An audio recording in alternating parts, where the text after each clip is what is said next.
है? Anybody has any questions?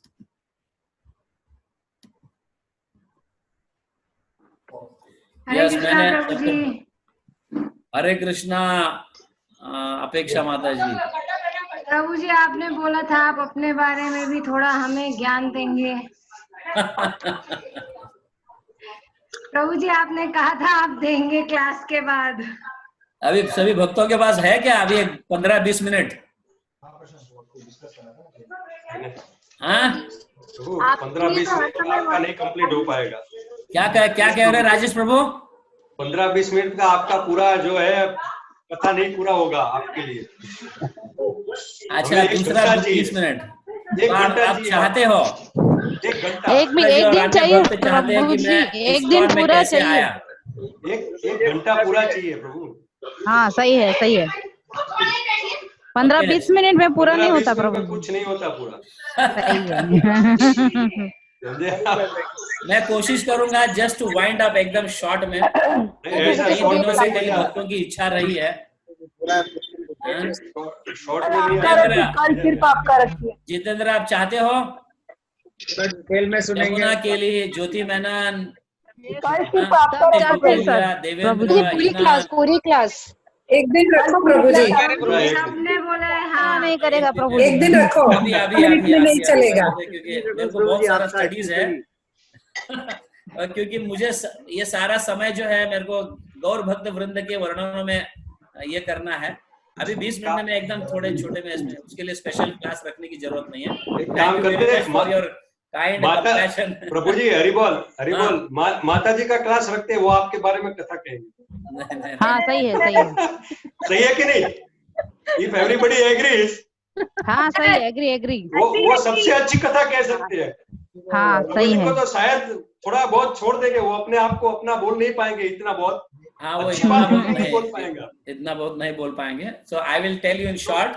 तो मैं वही बोल रहा हूँ माता जी बोल पाएंगे आपकी कथा अच्छी तरह से। शी इज नॉट वेल, वो थोड़ा उसको सर दर्द वगैरह हो रहा है। हाँ। अच्छा हो जाए बाद में। एनी हाउ एक 2-3 छोटे किस्से बताऊंगा मैं कि मैं कैसे इस्कॉन में आया, मेरी दीक्षा कैसी हुई, ये 2-3 चीज मैं बताऊंगा। तो दिस इज इन 1986 की बात है। 1985 में मैं इस्कॉन ज्वाइन हुआ था। 1984 में मेरा कॉलेज का प्रोजेक्ट तो हर व्यक्ति लास्ट ईयर में, हर स्टूडेंट जो है लास्ट ईयर में कुछ सबमिशंस होते हैं, कुछ प्रोजेक्ट सबमिट करना होता है। तो वो प्रोजेक्ट के आधार पर आपको जॉब मिलता है, नौकरी मिलता है। ये उस समय की बात है। तो बीइंग एन आर्टिस्ट मैं जो है LS Raheja school of art और JJ स्कूल ऑफ आर्ट में पढ़ता था। वहां पे आप शायद जानते होंगे JJ school of art. Painters, artist, directors जो बड़े बड़े ऐसे फिल्म्स बनाते हैं मतलब ये अपने कौन से advertisement films, commercial films, products के फिल्म्स। तो ऐसे स्कूल में मैं पढ़ा हूँ और लास्ट ईयर में हमारा प्रोजेक्ट था। वैसे तो कई लोग जो है प्रोजेक्ट्स लिए थे, स्टूडेंट्स जो है, कोई मशीन के ऊपर प्रोजेक्ट लिए थे, कोई नेचर के ऊपर प्रोजेक्ट लिए थे। ऐसे सब लोग अलग अलग चीजों पर प्रोजेक्ट लेते। तो मैं कृष्णा पर प्रोजेक्ट लिया था। मेरा प्रोजेक्ट था कृष्णा।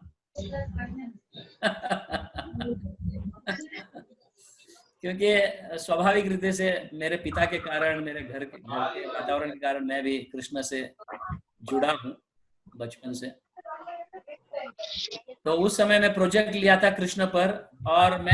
और आर्टिस्ट पेंटिंग होने के कारण तो कृष्ण के अनेक लीलाओं का पेंटिंग कर प्रोजेक्ट करेंगे और उस लीलाओं का वर्णन करेंगे।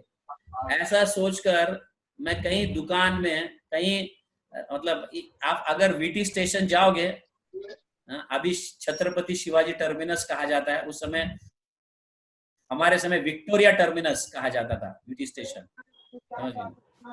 तो वहां पे इतना सारा मतलब रास्ते पर आपको बहुत सारे कैलेंडर्स, बुक्स वगैरह सब ऐसे बेचने वाले लोग आपको मिलेंगे।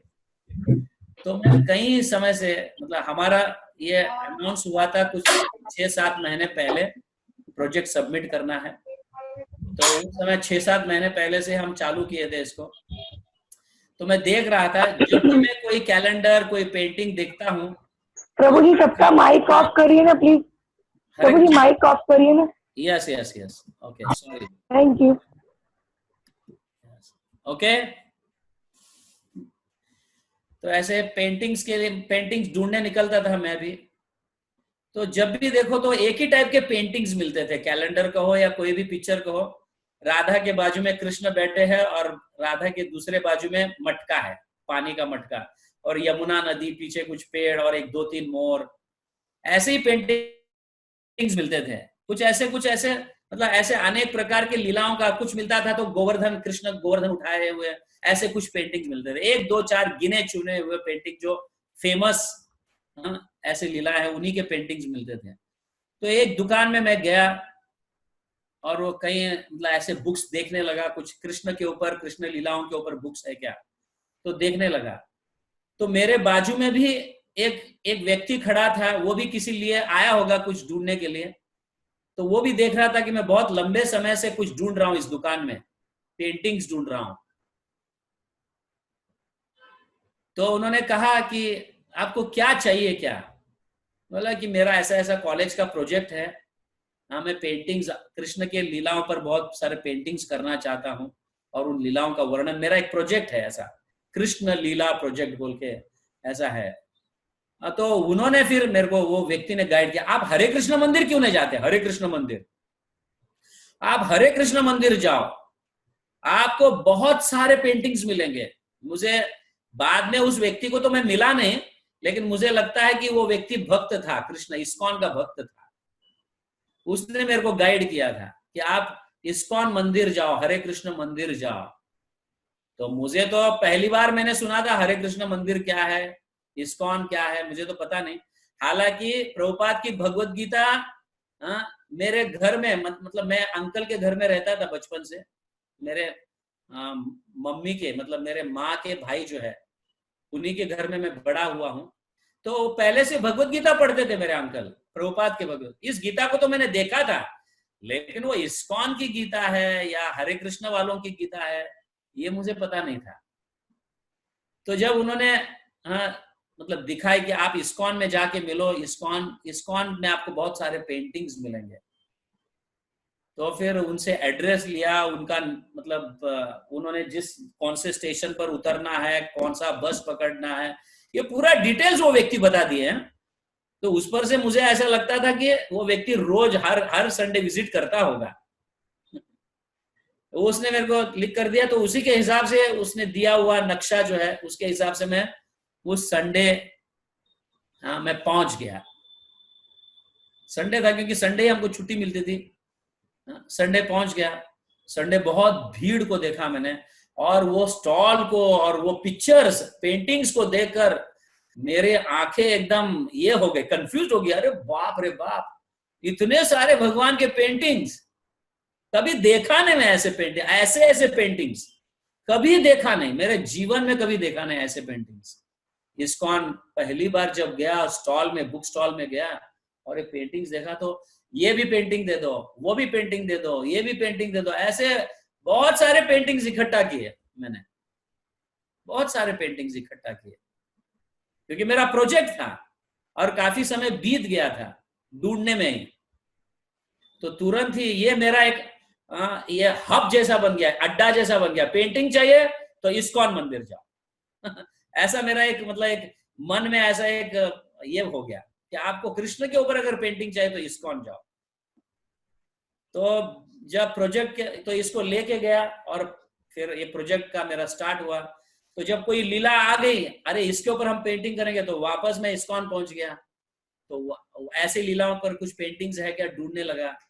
तो पेंटिंग्स मिलती थी, नहीं मिलती थी, यानी जो मिलता था फिर उस लीला से संबंधित या उसके थोड़ा आसपास ऐसा संबंधित पेंटिंग। तो इस तरह से मैंने पूरा पेंटिंग का प्रोजेक्ट सबमिट किया। This is in 1984. बहुत लंबा समय है. This is in 1984. मेरा प्रोजेक्ट में सबमिट किया. सबमिट करने के उपरांत फिर बाद में एग्जामिनेशंस हो गया और that was the last year for my hostel. मैं जिस हॉस्टल में रहता था वो मेरा आखिरी साल था, समझ गया.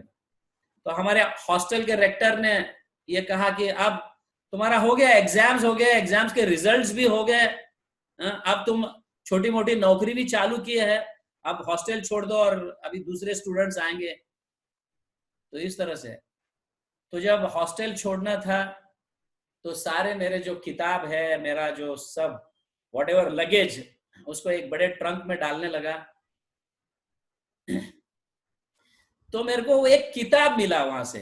ये किताब जो है the science of self realisation, आत्म साक्षात्कार का विज्ञान. ये किताब को देखने के बाद मुझे याद आया, जब मैं ये इतने सारे पेंटिंग्स लिए थे प्रोजेक्ट के लिए, वो भक्त ने मुझे ये फ्री ऑफ गिफ्ट दी थी. ये किताब फ्री ऑफ गिफ्ट. इतने सारे आपने पेंटिंग्स खरीदे हैं तो ये फ्री ऑफ गिफ्ट है मेरे, हमारे तरफ से ये फ्री, आप ले जाओ, इसे पढ़ो. तो पूरा प्रोजेक्ट हो गया और पूरा प्रोजेक्ट सबमिट भी हुआ. फिर मैं कई समय तक फिर नौकरी भी किया, लेकिन हॉस्टल जब छोड़ने का समय आया तो ये ग्रंथ मुझे मिला. उतने साल से मतलब उतने समय से धूल चढ़ रहा था उसके ऊपर. और जब मैं पैकअप कर रहा था, अपना हॉस्टल छोड़ने की तैयारी कर रहा था, तो सबसे आखिरी ये ग्रंथ मिला उस रात को. तो पूरी रात मैं वो बुक पढ़ लिया, पूरा फिनिश कर दिया उस बुक को. आत्म साक्षात्कार विज्ञान जो है, ये पूरी रात में बैठकर, पहले तो मैंने उसकी अनुक्रमणिका देखा, इंडेक्स देखा, क्या है इसके टॉपिक्स क्या है. तो ये टॉपिक्स में जो है एक टॉपिक के प्रति मैं बहुत आकर्षित हो गया.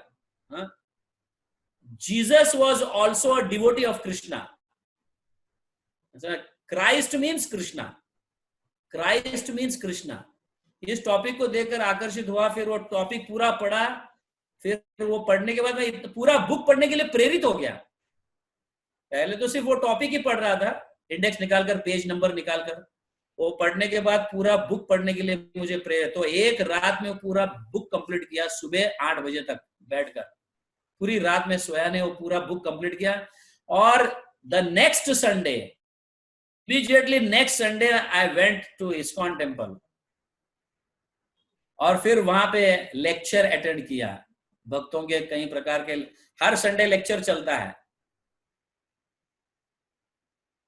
आज तक एक संडे भी मैंने मिस नहीं किया इस्कॉन जाना, apart from this quarantine period. इस क्वारंटाइन पीरियड में ही हम संडे मंदिर नहीं जा रहे, लेकिन उस समय से लेके एक Sunday never missed, even one Sunday ISKCON. Every Sunday, उस समय संकल्प किया था कि एवरी संडे इस्कॉन जाना है, भक्तों का संग करना है. तो एवरी संडे जाते थे हम. और फिर हम इस तरह से जाते जाते रसराज प्रभु और कपिलदेव प्रभु के अंडर में हम भक्ति को सीखने लगे, अपनाने लगे. रसराज प्रभु इज अ वंडरफुल डिवोटी. स्वरूप दामोदर महाराज के शिष्य है वो. प्रभुपाद, जो प्रभुपाद के डिसाइपल बने, स्वरूप दामोदर गोस्वामी. तो इस रसराज प्रभु के अंडर में रहकर हमसे, हमारे लिए तो इतने स्ट्रिक्ट थे कि आगे चलकर इतने स्ट्रिक्ट बने. फिर पहले दिन से, जब रसराज प्रभु का लेक्चर पहले दिन सुना, the first day when I went to ISKCON, Rasraj Prabhu का लेक्चर था. तो ये सुपर कंप्यूटर्स में पीएचडी किए हुए हैं रसराज प्रभु. रोबोटिक कंप्यूटर्स में पीएचडी किए हुए हैं रसराज प्रभु. वेरी उनका लेक्चर सुनकर मैं इतना प्रभावशाली हुआ. The same day I started chanting 16 rounds. उसी दिन से 16 माला जप शुरू किया मैंने. उसी दिन उनका लेक्चर सुनने के बाद, उसी दिन से, पहले ही दिन से 16 माला और 4 नियम पालन भी शुरू. ऐसे भी हॉस्टल में रहते थे, कौन से ऐसे कुछ खाते थे हम, जो हॉस्टल में दिया जाता था वही. फिर थोड़ा प्याज लहसुन का कुछ था, थोड़ा बहुत उतरा, थोड़ा समस्या थी. तो हमने किसी तरह से मैनेज करते थे। हाँ। तो इस तरह से हम इस्कॉन से जुड़कर तो रसराज प्रभु के अंडर में रहकर हम सेवा करने लगे। रसराज प्रभु की स्ट्रिक्टनेस जो है कि हमको रसराज प्रभु कहते थे कि तुम सैटरडे इवनिंग आओगे ISKCON temple, not on Sunday morning. Saturday evening, आपका कॉलेज छूटने के बाद या आपकी नौकरी छूटने के बाद आप सैटरडे इवनिंग आओगे, सैटरडे नाइट इस्कॉन टेम्पल में रहोगे ब्रह्मचारी आश्रम में, और सुबह की मंगल आरती अटेंड करोगे। मंगल आरती अटेंड करके फिर अपनी साधना जप भी करोगे और फिर मैं तुम्हें सेवा दूंगा। If you don't attend Sunday mangal aarti, will not allot any service to you. आपको कोई सेवा नहीं दिया जाएगा। इतने स्ट्रिक्ट थे रसराज प्रभु।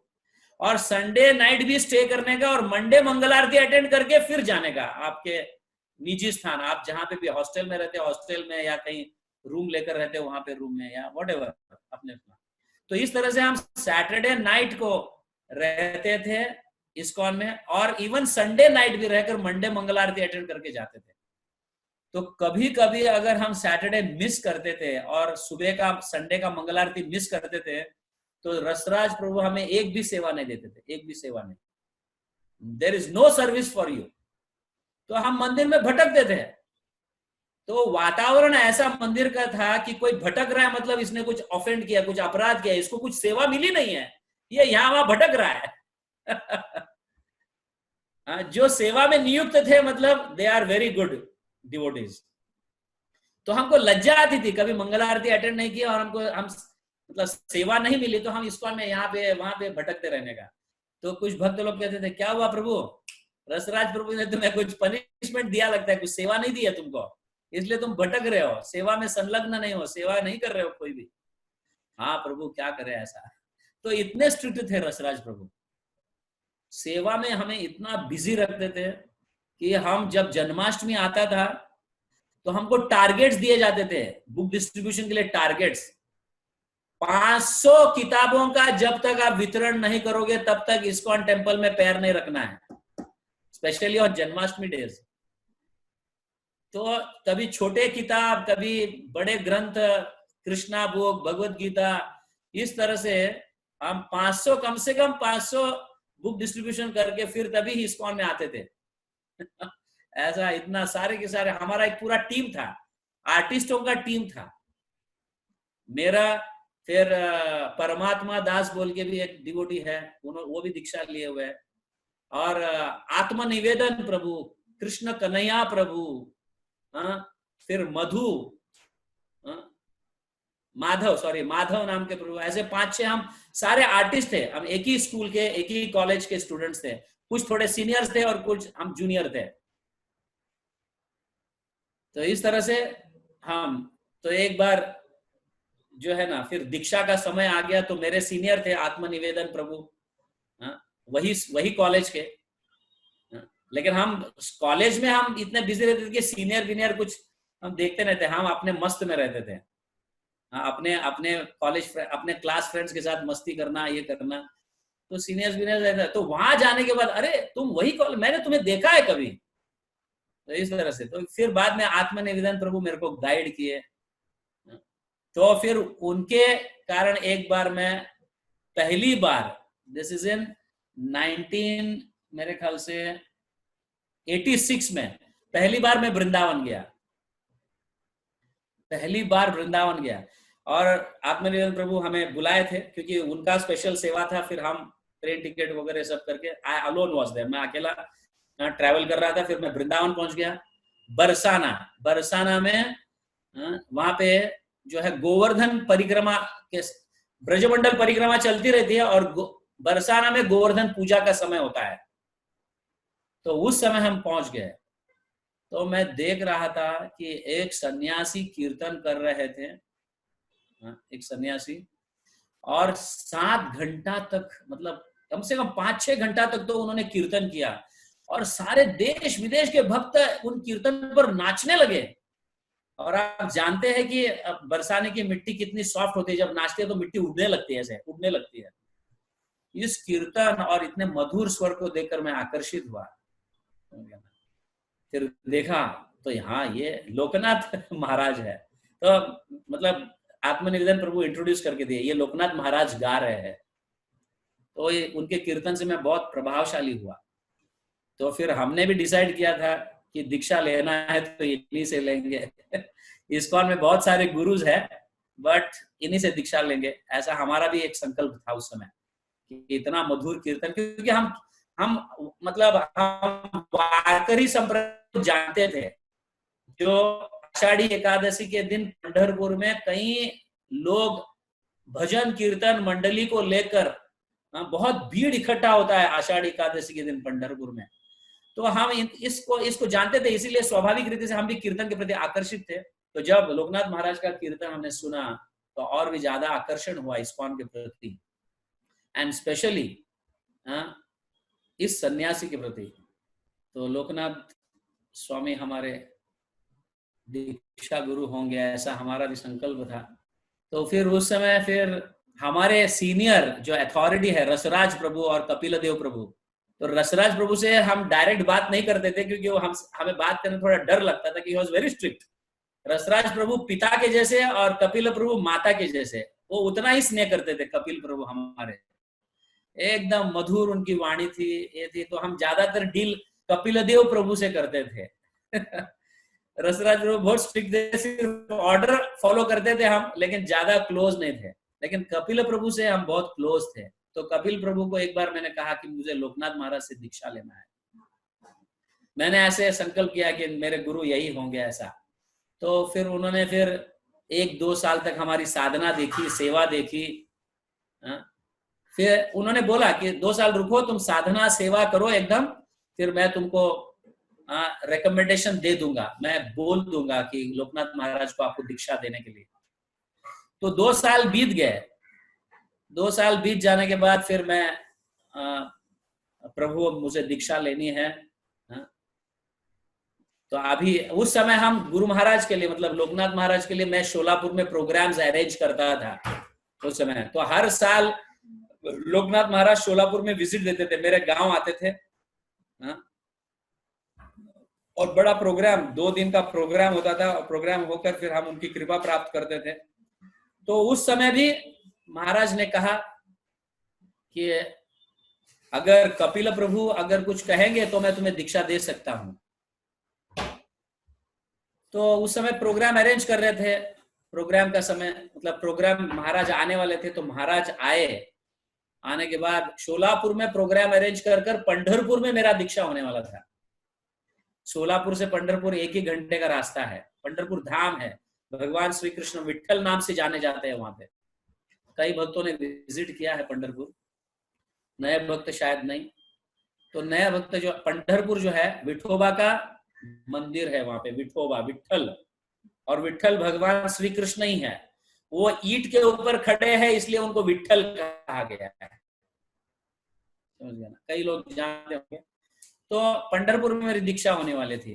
तो जब महाराज पधारे शोलापुर, तो हम स्टेशन पर गए उनको लाने के लिए। बहुत सारे भक्तों समूह के साथ कीर्तन करते करते स्टेशन से घर लेके आए। मेरा घर तो रेंट का था, और देखो महाराज की नम्रता, ऐसे रेंट के घर, पत्रे के घर में, पतरा होता है ना, पतरा, जस्ट एक हॉल था और एक किचन, बस इतना ही छोटा हमारा रेंट का घर था। तो महाराज उस हॉल में, और हम सब कई लोग 6-7 भक्त उस हॉल में, महाराज बेड पर सोए और हम सब उनके नीचे सोए हुए हैं। कुछ बेड के नीचे सोए हैं, कुछ भक्त लोग ऐसे वैसे हम सोए थे। इतना महाराज इतने मतलब विनम्र है, उनको ऐसे कुछ जरूरत नहीं कि मेरे लिए कुछ स्पेशल रूम होना चाहिए, स्पेशल बेड होना चाहिए, ऐसा कुछ नहीं। महाराज बहुत एकदम करीब रहे, हमारे बहुत करीब रहे। तो जब महाराज आए तो मैंने विनती की, महाराज कपिल प्रभु आपको कहने वाले थे, जीबीसी का मीटिंग था, मीटिंग के समय जब आएंगे महाराज तो मैं उनको कहूंगा और वो पंढरपुर में तुम्हारा दीक्षा करेंगे। तो ऐसे कपिल प्रभु ने मुझे कहा था, और मैं फोन पर भी संपर्क में हूं उनके साथ। तो कपिल प्रभु ने दीक्षा के लिए कुछ कहा क्या? तो महाराज ने कहा कि नहीं, ऐसा तो कुछ कपिल प्रभु ने मुझे कुछ कहा नहीं, दीक्षा देना है पंढरपुर में वगैरह बोल के। तो मैं तुरंत फिर भागते भागते, उस समय हमारे पास फोन मोबाइल तो था नहीं, तो हम एसटीडी कॉल लगाने के लिए चौराहे पे गए, चौक पे, और वहां से मैं कपिल प्रभु को कॉल लगाया। कपिल प्रभु, आपने तो कहा था कि महाराज इस समय पंढरपुर आ रहे, तुम्हारे गांव आ रहे, प्रोग्राम करने के बाद तुम्हारी दीक्षा होगी।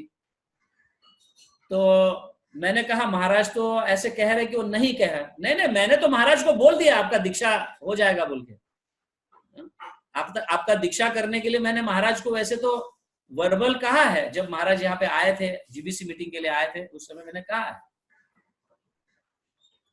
तो मैं फिर महाराज को आके बोला, महाराज कपिल प्रभु तो कह रहे कि उन्होंने आपको बताया है मुरली को दीक्षा दे दो, मुरली का दीक्षा होना चाहिए, ऐसे बोल के हम। तो महाराज ने कहा, महाराज तो ऐसे ही कहे, आई डोंट नो, मतलब ऐसा मुझे तो महाराज का हमेशा का एक्शन जब पता नहीं होता तो वो ऐसे ही कहते हैं, आई डोंट नो, मुझे पता नहीं। तो फिर महाराज ने बोला कि तुम वृंदावन आ जाओ, उस समय दीक्षा दे देंगे, ऐसे कहा। तो फिर मैं वृंदावन गया, इस तरह से ही, मतलब महाराज एक जगह से दूसरे जगह, वृंदावन गया, वृंदावन में आने के बाद वो कहे मतलब मायापुर में तुम्हें दीक्षा दूंगा। फिर मायापुर गया, फिर मायापुर जाने के बाद फिर वो बोलते हैं कि मैं तुम्हें पंढरपुर में दीक्षा दूंगा। पंढरपुर में जाने के बाद बोलते वृंदावन में दूंगा। इस तरह से करीबन 2 साल तक महाराज ने मेरे को भगाया है, यहां से वहां, वहां से यहाँ, वहां से यहाँ, इस तरह से भगाया है।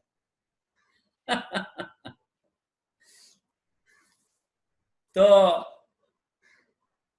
हुआ क्या, फिर कपिल प्रभु के पास मैं गया, ऐसा महाराज ऐसा कर रहे हैं।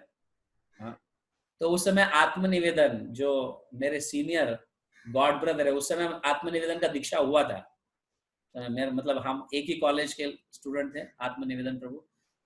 तो महाराज, अरे महाराज तुम्हारे डिटर्मिनेशन को देखने के लिए ऐसे ही भगाते हैं। उस समय क्या एक ऐसा प्रकार का एक वातावरण हुआ था, जो महाराज दीक्षा नहीं देते थे तो तुरंत ही शिष्य अपना मन चेंज कर दूसरे गुरु से दीक्षा लेना, ऐसे हुआ करता था। तो इसलिए लोकनाथ महाराज कभी कभी शिष्यों का डिटर्मिनेशन देखने के लिए इस तरह का परीक्षा लेते हैं, तू ऐसा ये मत कर, तेरा हो जाएगा दीक्षा, चिंता मत कर, ऐसे आत्मनिवेदन प्रभु मेरे को कहे थे। तो फिर जब दूसरा समय आ जाता है दीक्षा देने का, उस समय मैं महाराज के पास गया, महाराज अभी तो दीक्षा दे दो। तो महाराज ने कहा कि एक नया सिस्टम निकाला है इस्कॉन ने कि आपको लेटर देना होगा, आपके अथॉरिटी से आपको लेटर लेके आना पड़ेगा दीक्षा के लिए, समझ गया। तभी तक तो वर्बल चलता था, लेकिन नया सिस्टम निकला, लेटर लेके आइए, टाइप किया हुआ लेटर, उसके ऊपर अथॉरिटी का, आपके अथॉरिटी का या आपके काउंसलर का साइन होना चाहिए, तभी फिर दीक्षा दे सकते हैं। मेरे हृदय में तो महाराज उस समय कहे, जब मैं उस समय पहुंचा था, तो उस समय वृंदावन में पहुंचा था दीक्षा के लिए, तो उस समय महाराज कहे मेरे हृदय में तो है देने की दीक्षा, लेकिन फॉर्मेलिटी जो है वो पूरा करना पड़ेगा, लेटर और अथॉरिटी का फॉर्मेलिटी पूरा करना पड़ेगा, ऐसा महाराज ने कहा। तो तुरंत ही मैं समझ गया, और जब वृंदावन से जब वापस मैं पहुंच गया अपने मुंबई में रहता था मैं, पहुंच गया, तो फिर महाराज को व्यास पूजा के समय ऑफरिंग में लिखा मैंने। व्यास पूजा के समय हम कई भक्त लोग ऑफरिंग लिखते हैं, शब्दांजलि व्यक्त करते हैं, अपने भाव को व्यक्त करते हैं लिखकर, और वो जो लिखित हुआ जो भी शब्दांजलि है वो मतलब ऐसा एक बुक बनाते हैं, सारे शिष्यों की शब्दांजलि का बुक बनाते हैं, और उसमें सभी भक्तों का शब्दांजलि लिखा हुआ रहता है। तो मैंने महाराज को लिख दिया उस समय शब्दांजलि, Maharaj now there is no need of initiation. अभी दीक्षा की कोई मुझे मतलब अभी दीक्षा लेने की कोई आवश्यकता ही नहीं मुझे, क्योंकि आपने कहा मेरे हृदय में दीक्षा देने की इच्छा है, फॉर्मेलिटी चाहिए, लेटर फॉर्मेलिटी चाहिए, तो अभी दीक्षा लेने की क्या जरूरत है, वाई फॉर्मेलिटी, आपके हृदय में है मतलब मुझे दीक्षा मिल गई, ऐसे मैंने लेटर लिखा, वो व्यास पूजा के ऑफरिंग में ऐसा लिखा मैंने, समझ गया ना। अभी दीक्षा की कोई आवश्यकता नहीं महाराज, आपने हृदय से मुझे दीक्षा दी है, समझ गया ना, तो फॉर्मेलिटी करने की क्या आवश्यकता है, ऐसे बोलकर बड़ा लेटर लिखकर तो तुरंत ही वो लेटर, वो ऑफरिंग पढ़ने के बाद तुरंत ही नेक्स्ट टाइम महाराज पंढरपुर बुलाते हैं, तो पंढरपुर आ जा। तो उसी समय प्रोग्राम भी रहता है हमारा, एवरी ईयर का जो प्रोग्राम हम शोलापुर में करते रहते हैं वो प्रोग्राम रहता है। ये प्रोग्राम के बाद तू पंढरपुर में तैयारी करना, मैं आ जाता हूँ, दीक्षा दे देता हूँ पंढरपुर में। तो प्रोग्राम हो जाता है और महाराज निकल जाते हैं एक दिन पहले, और उसी रात को बाबरी मस्जिद तोड़ते हैं लोग। आप जानते होंगे, दिस इज 1991 या 90 का ये बात है। उसी रात को पता चलता है कि सुबह न्यूज पता चलता है बाबरी मस्जिद और सभी जगह कर्फ्यू हो जाता है। महाराज तो चले गए एक दिन पहले पंढरपुर, अभी मेरा तो यहाँ वांदा हो गया, अब मैं पंढरपुर कैसे जाऊंगा, सब कर्फ्यू लग गया है। कर्फ्यू लग गया था पूरा। हाँ, कोई एक गाड़ी आपको रास्ते पे नहीं दिखेगी, सभी पुलिस सभी जगह पुलिस दिखेगा, समझ गया ना। इस तरह से कर्फ्यू लग गया था। तो अब मेरे को तो दीक्षा लेना ही है, और महाराज तो अभी इतने साल भगाने के बाद अगर ये मौका गंवा दूंगा तो फिर होगा क्या। समझ गया ना, होगा क्या। तो हम वैसे भी भक्ति रसामृत सिंधु में और अन्य दूसरों भक्तों से क्लास में सुने थे कि दीक्षा लेना बहुत अच्छा है, लेकिन मनुष्य का कोई भरोसा नहीं है, कभी भी मर सकते हैं, कभी भी कुछ भी हो सकता है, दीक्षा की पहली तैयारी करना चाहिए, ऐसा हमने सुना है। तो फिर मैंने ये मेरे मन में विचार आ रहा था, भाई अभी कैसा समय आएगा पता नहीं है, मुझे तो अभी किसी भी हालत में पंढरपुर में दीक्षा लेना है। तो मैं किसी तरह से अकेला बिना कुछ लिए उसी कपड़े पर निकल पड़ा पंढरपुर के लिए। कोई व्हीकल नहीं, कुछ नहीं, यहाँ से किसी के बाइक पर जाएंगे, थोड़ा रुकाएंगे, वो बाइक वाला वहां से वहां तक छोड़ेगा, वहां से कुछ और किसी का कार मिला, फिर वहां से वहां, इस तरह से छिपते बिपते पुलिसों से ये करते करते किसी तरह से मैं पंढरपुर पहुंच गया। बहुत लंबा समय लगा पंढरपुर पहुंचने के लिए, जो 1 घंटे का समय पूरा जो सुबह निकला था, मैं पहुंचा 4 बजे पंढरपुर। तो इस तरह से पंढरपुर पहुंच गया। मतलब अपना कोई नहीं था साधन पहुंचने के लिए, लेकिन रास्ते में कोई दिखता है तो वो कहाँ तक छोड़ेगा, कुछ रास्ते तक छोड़ेगा, फिर वहां से कुछ और मिल जाएगा, वहां से कुछ, इस तरह से करते करते पंढरपुर पहुंच गया। और महाराज को जाकर मैं मिला और प्रणाम किया, साष्टांग प्रणाम। महाराज बोले, तू आ गया? तू कैसे आ गया पंढरपुर? तो उस समय राधा रमन प्रभु भी थे। राधा रमन आज अभी सन्यास लिया है, राधा रमन महाराज राधा गोविंद महाराज के शिष्य है राधा रमन महाराज। उस समय सन्यास नहीं लेते, लेकिन उस समय प्रभु थे, वानप्रस्थ लिए थे उस समय। राधा रमन प्रभु और लोकनाथ महाराज दोनों मिलकर पंढरपुर आए थे। तो राधा रमन प्रभु ने उस समय कहा, महाराज अभी कितना भगाओगे इस बेचारे को, वो किसी तरह से सोलापुर से यहाँ पे पहुंच गया, दीक्षात हो गया, इस आस से, इस आशा से वो पहुंच गया यहाँ पे, अभी दीक्षा दे दो। तो यज्ञ की वगैरह तैयारी कौन करेगा? तो फिर राधा रमन प्रभु ने कहा कि मैं यज्ञ करूंगा और किसी तरह से संस्कार की ग्रंथों में से मैं पढ़ूंगा, मुझे तो पूरा यज्ञ नहीं आता है, लेकिन मैं पढ़कर यज्ञ का ये करूंगा।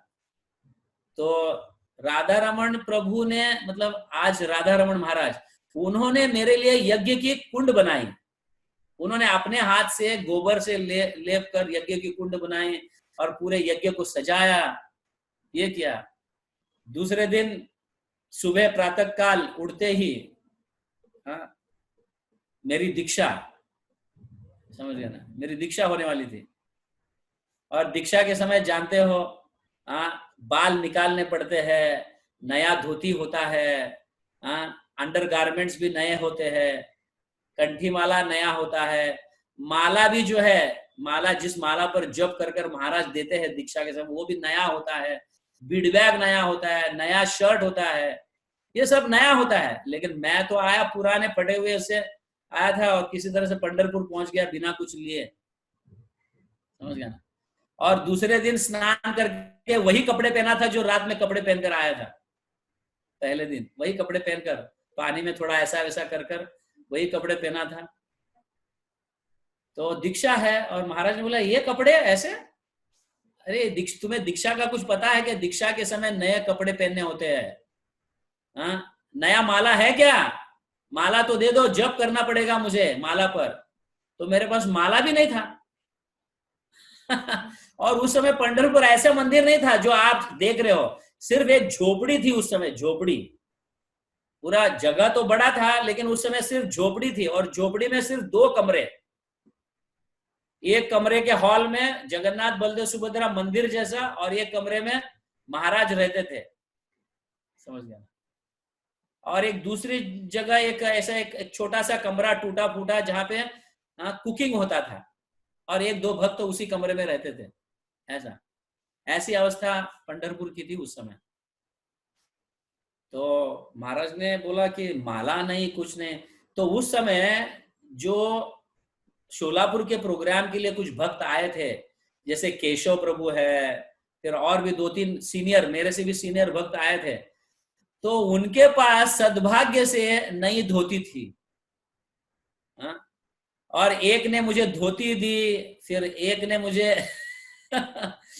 उपवस्त्र दिया, एक ने नया कंठी माला दिए, फिर एक के पास नया माला था, वो माला का स्पॉन्सर फिर उन्होंने किया।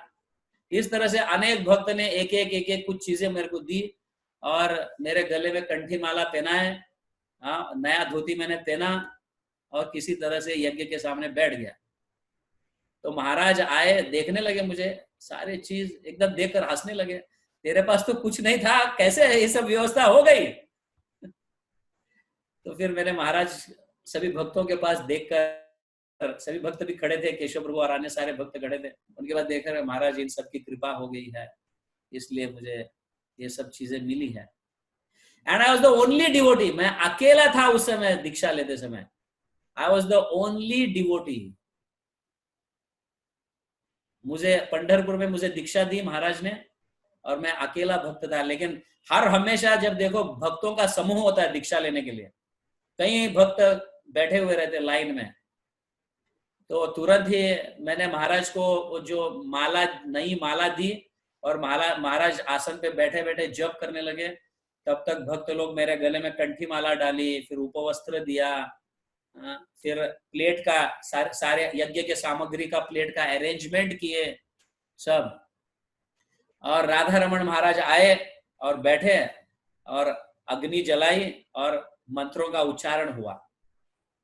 मंत्रों का उच्चारण हुआ, फिर सब होने के बाद फिर महाराज ने मुझे नई दीक्षा माला दी। मेरा नाम वैसे मुरली कृष्णा था, तो महाराज को मुरली नाम बहुत पसंद था, सिर्फ उन्होंने चेंज, आखिरी का शब्द चेंज किया, मुरली मोहन दास, ऐसा महाराज दिए। और जय ध्वनि बोलने के लिए भी, हरि बोल बोलने के लिए भी बहुत कम भक्त थे। कुछ गिने चुने भक्ति हरि बोल, हरे कृष्णा, ऐसा बोलने लगे। तो दीक्षा दी महाराज ने, और पीठ के ऊपर ऐसे जोर से मारा, ऐसा पीठ के ऊपर ऐसे जोर से मारे महाराज, और इस तरह से हमारी दीक्षा हुई। और दीक्षा के बाद भिक्षा मांगना होता है, यह सभी कई दीक्षित भक्तों का अनुभव है। दीक्षा के बाद भिक्षा मांगना होता है। अभी भिक्षा मांगने के लिए किससे मांगे भिक्षा? कौन ऐसे भक्त पंढरपुर में है, कितने भक्त है? और पंढरपुर में भी आप जा नहीं सकते थे, गांव में भी, उस गांव में भी जा नहीं सकते, क्योंकि पंढरपुर के नदी के उस पार इस्कॉन का मंदिर है, वो अकेला मंदिर है, एक ही था वहां पे। बाकी गांव तो उस पार था, नदी के उस पार, चंद्रभागा की उस पार पूरा गांव था। तो गांव में भी नहीं जा सकते, क्योंकि सभी जगह ऑल ओवर इंडिया कर्फ्यू लगा हुआ है, कहां से जाएंगे? पूरा कई जगह मुसलमानों का और हिंदुओं का झगड़ा हो रहा है, कुछ बसें जलाई जा रही है, कुछ ये हो रही है, ऐसी जगह कहाँ जाएंगे? तो इस तरह से फिर मेरी दीक्षा हुई, और मैं महाराज को तो कुछ भिक्षा दिया ही नहीं। फिर मैं जब शोलापुर पहुंचा वापस, जब शांत हो जाने के बाद वातावरण, जब शोलापुर पहुंचने के बाद फिर सभी जगह जाकर घर घर भिक्षा मांगा, समझ गया ना कोई भक्त है ऐसा कुछ देखा नहीं, सब जगह जाके मैंने दीक्षा ली है, और मेरे गुरु के लिए कुछ भिक्षा दे दो, ऐसे फिर जाकर कुछ लोग 10 रुपया, कुछ लोग 5 पैसा या कुछ ऐसे ही, कुछ 8 अन्नी 50 पैसा, ऐसे इकट्ठा कर कुछ 500-600 रुपए हुए थे। फिर जब दूसरी बार जब मैं गुरु महाराज को मिला, तब मैंने गुरु महाराज को दीक्षा दी। अरे इसकी क्या जरूरत थी, उस समय तो ऐसा वातावरण नहीं था, तुम भिक्षा कहाँ से मांगा। तो फिर इसका भी वर्णन मैंने व्यास पूजा में किया हुआ है कि मैंने कैसे भिक्षा मांगा। उस समय महाराज को एकदम संक्षिप्त रूप में बताया था कि मैंने कैसे भिक्षा मांगा, लेकिन उसका वर्णन जो है मैंने व्यास पूजा के ऑफरिंग में उसका डिटेल वर्णन किया हुआ है कि कैसे मैंने भीख मांगी। और इसी तरह से मुझे भीख मंगा रखो आप भीख मंगा बनकर रखो तो कि मैं मांगते रहूं, ऐसा अपना कुछ ऐसा ना हो, ऐसा उस समय लिखा था बहुत बड़ा ऐसा। तो इस तरह से मेरी दीक्षा हुई और जब मैं ब्राह्मण के दीक्षा के लिए जब गुरु महाराज के पास गया, तो ब्राह्मण का दीक्षा के लिए तुम तो क्षुद्र के लिए नौकरी कर रहे हो, मतलब I was working as an art director for Mudra advertising agency, समझ गया ना। I was working as an art director और कहीं और ऐसे एजेंसीज को मैं मतलब काम करता था, फ्रीलांस काम भी करता था। लेकिन एक बार महाराज ने कहा तू तो क्षुद्र के लिए काम कर रहा है, तू ब्राह्मण कैसे, ब्राह्मण दीक्षा कैसे। ब्राह्मण कभी क्षुद्रों के लिए काम नहीं करता है, उनकी कभी सेवा नहीं करता है। ब्राह्मण मतलब प्रचार करना और ब्राह्मणिकल क्वालिटीज जो है भगवद गीता के अनुसार। तो मैं तो फिर सोचा कि अपने को तो फिर कभी ब्राह्मण दीक्षा मिलेगी ही नहीं तो एक बार जब मिलने के बाद महाराज, मैं कुछ समय के बाद, अगर आप ब्राह्मण दीक्षा दोगे तो मैं 2 साल के अंदर मैं छोड़ दूंगा सब कुछ। तो फिर महाराज ने फिर ब्राह्मण दीक्षा दिए और कुछ आज्ञा दी और 2 साल के अंदर मैं सब कुछ छोड़ दिया। सब कुछ छोड़कर फिर प्रचार चालू किए। इस तरह से महाराज की सेवा, महाराज की कृपा मुझे प्राप्त हुई है। तो हमारे गुरु महाराज बहुत कृपालु है वैसे, परम पूजनीय लोकनाथ स्वामी महाराज, और विनम्र है। और उनको इस्कॉन में कीर्तन द किंग के नाम से जाने जाते हैं। पूरा इस्कॉन में ऐसा कीर्तन कोई नहीं करता है जैसे लोकनाथ महाराज कीर्तन करते हैं। ही इज कॉल्ड कीर्तन किंग। और हर हमेशा चलने में बहुत प्रसिद्ध है लोकनाथ महाराज। चलने के जितने भी इस्कॉन के कार्य है, जैसे पदयात्रा कहो, वृंदावन परिक्रमा, ब्रजमंडल परिक्रमा कहो, जगन्नाथपुरी परिक्रमा कहो, नवद्वीप परिक्रमा कहो, प्रभुपाद ने सब इनके अंडर में दिए। क्योंकि लोकनाथ महाराज गांव के हैं तो ये चलते रहेंगे, प्रचार चलकर प्रचार करेंगे। तो इस तरह से महाराज को भी प्रभुपाद की बहुत कृपा प्राप्त हुई है और उन्हीं के अनुसार वो अपने शिष्यों को भी कृपा प्राप्त करवा रहे हैं। तो हमें भी जो है ऐसे पदयात्रा में संलग्न होकर गुरु महाराज को संतुष्ट करना चाहिए। गुरु महाराज को संतुष्ट करेंगे तो हमारा जीवन सार्थक होगा, वरना तो कैसे होगा। यही हमारा लक्ष्य होना चाहिए वैसे। तो इस तरह से मैं इस्कॉन से जुड़ा, इस तरह से मेरी पहली दीक्षा हुई, हरिनाम दीक्षा, और ब्राह्मण दीक्षा भी इसी तरह से हुई। Is it okay, अपेक्षा माता जी? Hare Krishna, thank you very much. I don't no